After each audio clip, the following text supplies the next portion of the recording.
For most of us, home exists as a sanctuary that keeps the world outside at bay.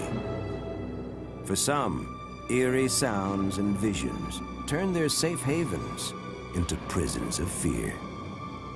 They believe that ghosts are living out a curse to inhabit their homes, forcing them to confront the haunting terror of the unexplained.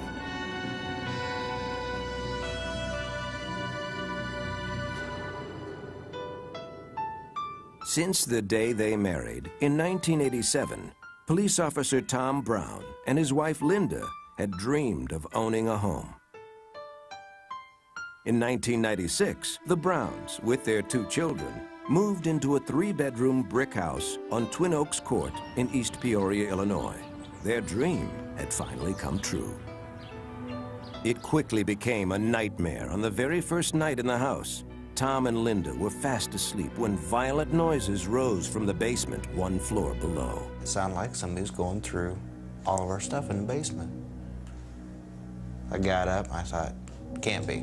So I went downstairs, and you could hear just plain as day, somebody's moving boxes around, throwing stuff around. Sounds like somebody was mad, just throwing stuff. Nothing's moving. Nothing's going anywhere. You could hear it, but you couldn't see nothing. Convinced that the stress of the move had been too much, Tom and Linda dismissed the incident until the terrifying sounds returned the following evening. This time, even louder. Doors knocked and slammed. Heavy footsteps shuffled on the linoleum kitchen floor, just outside their 3-year-old daughter Chelsea's room. I heard squeaks on the floor, and it was just like someone was walking in the floor. I kept hearing these noises again, and I was just really scared. And I went back in, I sat on the edge of her bed, and I still didn't see anyone out there, but I heard the noises, and it was unbelievable. But it was like someone was watching Chelsea and I. Tom and Linda were beginning to believe that someone was watching them, someone they couldn't see. Then one night, Tom caught a glimpse of something he'll never forget. And the cat is in the living room, hissing and screeching and that, like he's in a cat fight. And all of a sudden, I saw this person dart into my son's bedroom. I got up, I ran in there as fast as I could. Nobody, nothing. I checked the closet, checked the bed, checked everything, and there was nobody anywhere. The Browns, who had always been skeptical about ghosts, began to fear that their new home was haunted. I tried to be rational about it and try to figure out what was going on, and I never could come up with anything. Frightened by the strange occurrences, Linda, who had become a believer, desperately wanted to move. I had it. I told Tom this was our first house, and I said, we're moving. We are moving in springtime. I said, that's it. I can't handle hearing things all the time and scaring me half to death. Tom, still searching for an explanation, went across the street to talk to Shirley Venyak. Her son had sold the house to Tom.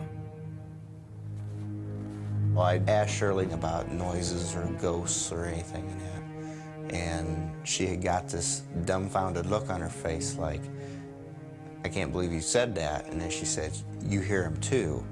Shirley told Tom that her parents had built the house and lived there until the late 70s.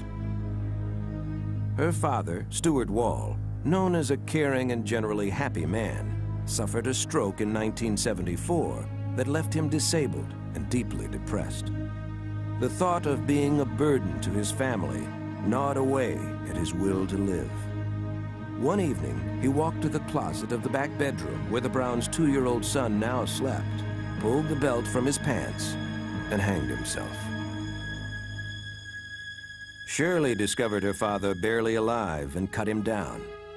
As he lay dying in her arms, she thought he was trying to say, I'm sorry. He never did.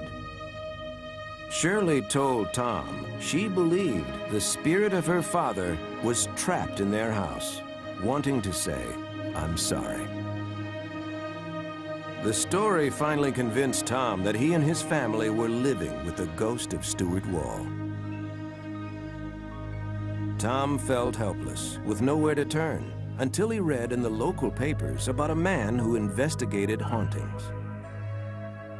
Rob Conover, a former private investigator, used to dismiss those who believed in ghosts, until one night when he set out to prove that a so-called haunted building was a fraud.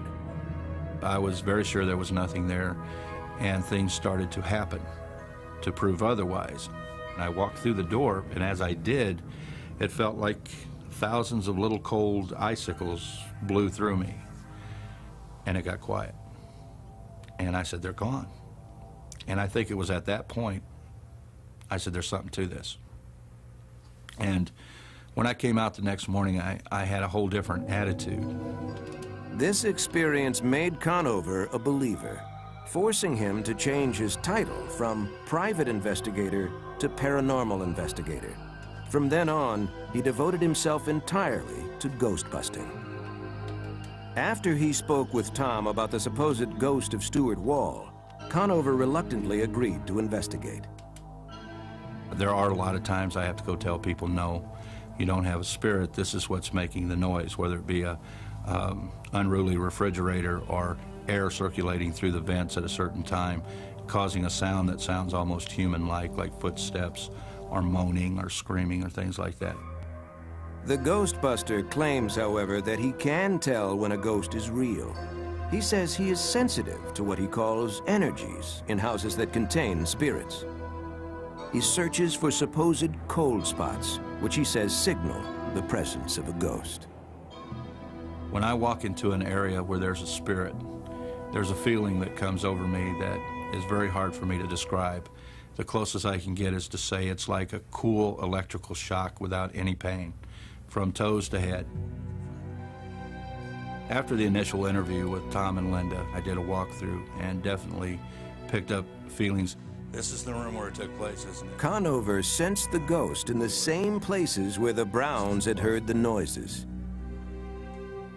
He was certain that Stuart Wall had become a tormented spirit prowling the halls of what was once his home, and now his purgatory. Conover resolved to help the ghost find his way out of the land of the living and into another level of the unexplained.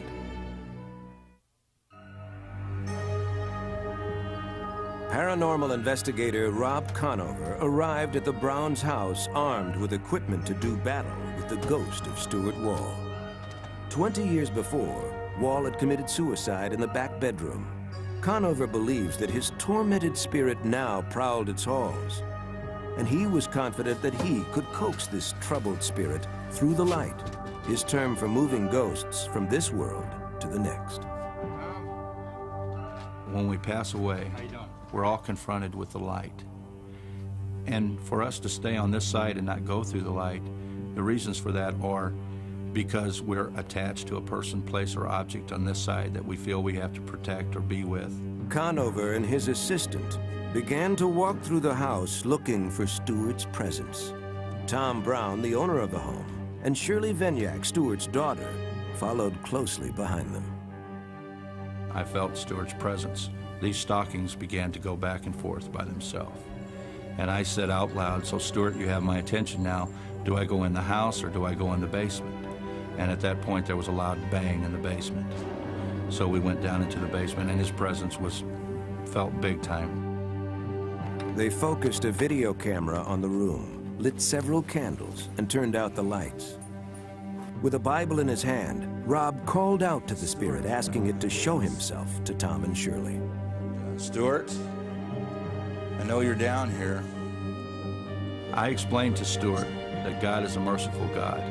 And Stuart had been a good person all of his life. He had helped many, many, many people. And I believe that God had a place for him on the other side and was waiting for him. After more than an hour, the supposed ghost still had not responded to Conover's entreaties, but the investigator was certain of the spirit's presence. I could see